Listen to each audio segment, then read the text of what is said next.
Bendiciones en el glorioso nombre de nuestro Señor Jesucristo.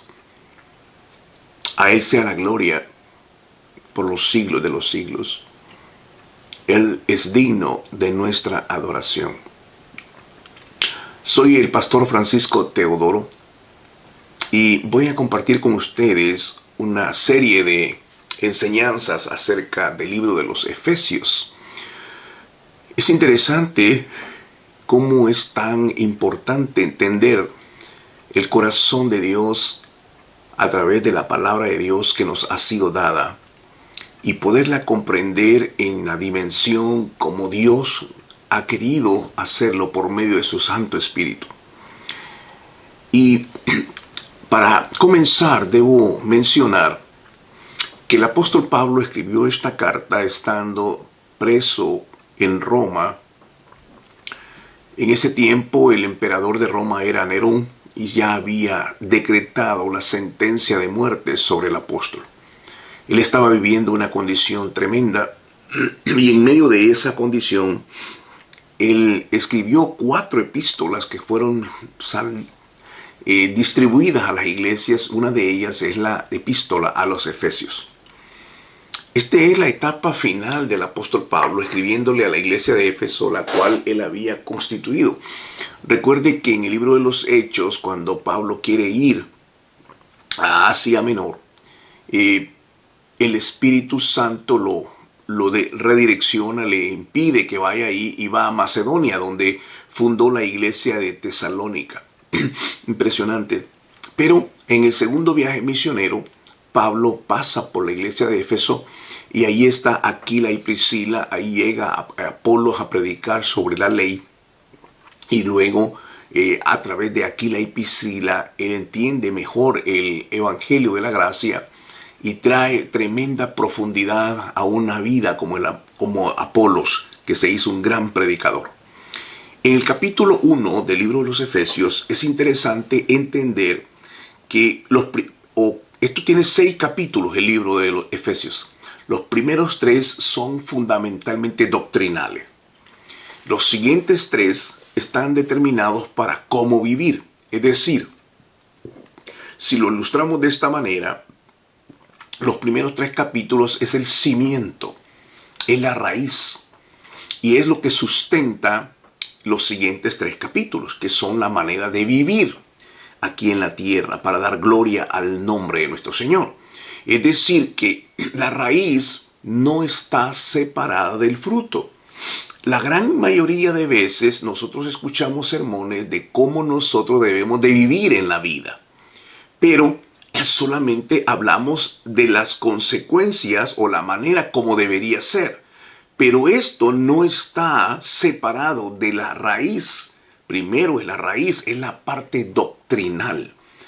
La vida cristiana tiene que estar fundamentada en la palabra, la doctrina. Y esta doctrina puesta en práctica es donde enlaza el testimonio. No podemos pedirle a la gente que viva de una manera si no le hemos enseñado la doctrina.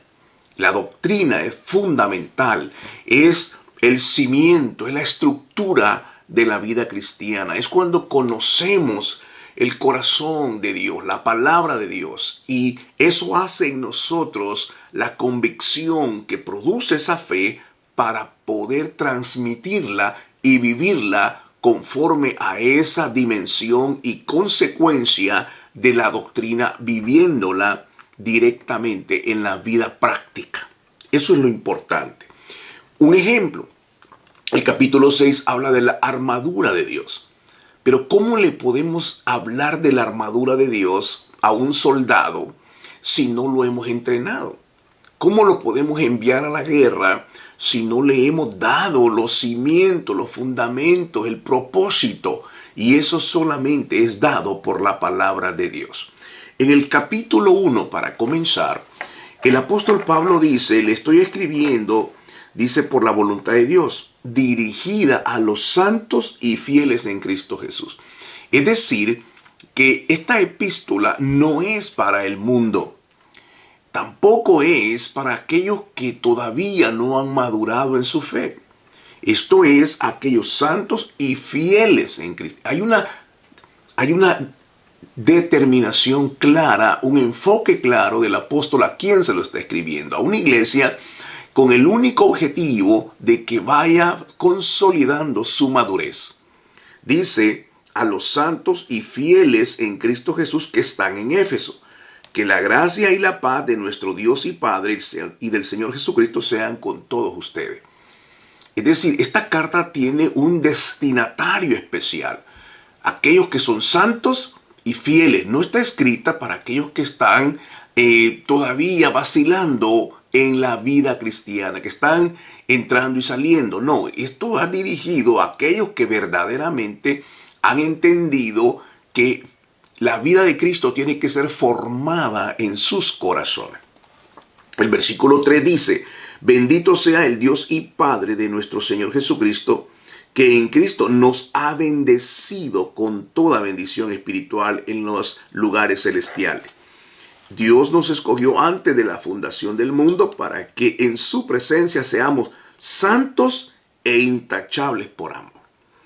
Nos predestinó que por medio de Jesucristo fuéramos adoptados como hijos suyos según el beneplácito de su voluntad, para alabanza de la gloria de su gracia, en la cual nos hizo aceptos en el amado. En él tenemos redención por medio de su sangre, el perdón de los pecados según las riquezas de su gracia, la cual desbordó sobre nosotros en toda sabiduría y entendimiento. Qué impresionante lo que el apóstol Pablo está diciendo. Una de las cosas que debemos estar conscientes es acerca de lo que Cristo hizo en la cruz del Calvario. Esa redención gloriosa no fue un acto arbitrario, no fue un acto circunstancial. Eso era parte de un plan divino. Y ese plan divino viene desde antes de la fundación del mundo. En la omnisciencia de Dios, Dios conoce perfectamente cada una de las etapas de la vida. Y aquí está diciendo claramente que Él nos bendijo con toda bendición espiritual. Es decir, que la bendición más soberana, más excelsa y sublime es aquella que fue en la cruz del Calvario. El único sacrificio que Dios recibe fue en la cruz de nuestro Señor Jesucristo. Todo aquello que hagamos tiene que ir a través de esa obra del Calvario. Por eso es importante entender que esa bendición es sublime, soberana, majestuosa. Es la bendición que vino de lo alto a través del sacrificio de Cristo en la cruz del Calvario. Ahí está la plenitud de lo que Cristo ha hecho en nuestras vidas. Por eso es importante que cuando predicamos tenemos que poner en el centro de la predicación, en el inicio y en el final, la persona de Cristo. Esta es la gran diferencia con la iglesia moderna de hoy en día, porque hemos traído al púlpito la predicación motivacional, la predicación de la prosperidad y la predicación de la vida práctica. En verdad son cosas que en apariencia son buenas, pero carecen de la raíz, del sustento de lo que Cristo hizo en la cruz del Calvario. Tenemos que entender primero lo que Jesús hizo en la cruz del Calvario, que no fue algo momentáneo, circunstancial, sino que fue un acto sublime de Dios en la inmensa demostración del amor de Dios a nuestra vida. ¿Para qué? Él dice, nos escogió antes de la fundación del mundo. Esto es algo bien interesante.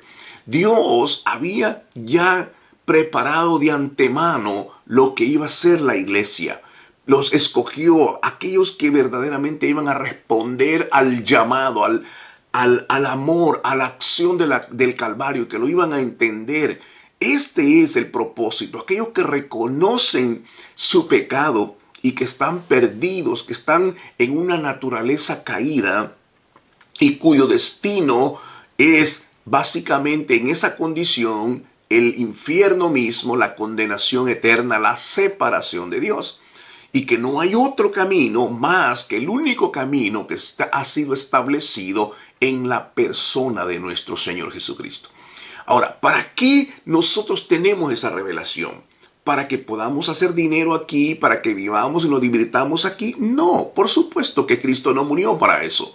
Cristo murió para que usted y yo tengamos ahora una vida santa e irreprochable delante de Dios, como una acción de amor ante Dios, ante esa majestad que hemos recibido. Además dice que solamente lo hemos obtenido por medio de Jesucristo. Ahora venimos a ser hijos de Dios. Esta es la manera como venimos a ser parte de esta familia de Dios. Y Dios desbordó sobre nosotros toda sabiduría y entendimiento. Ahora, déjeme ver una situación. Es importante entender que debemos de estar conscientes de esta realidad. ¿Cómo es que nosotros podemos estar conscientes de esta realidad, de esta obra maravillosa del Calvario? Es únicamente y exclusivamente por la revelación del Espíritu Santo en nuestra vida. Si una persona lee el libro de los Efesios, sencillamente será una lectura bíblica. Pero cuando comprendes la realidad, la esencia, la profundidad, la anchura y la longitud del inmenso amor de Dios a través de Cristo en la cruz del Calvario, entonces nosotros podemos reaccionar en gratitud y vivir una vida que le agrade al Señor, una vida santa. ¿Dónde comienza esto? Bueno, comienza en nuestro corazón, comienza en nuestro accionar. Esto es la parte segunda.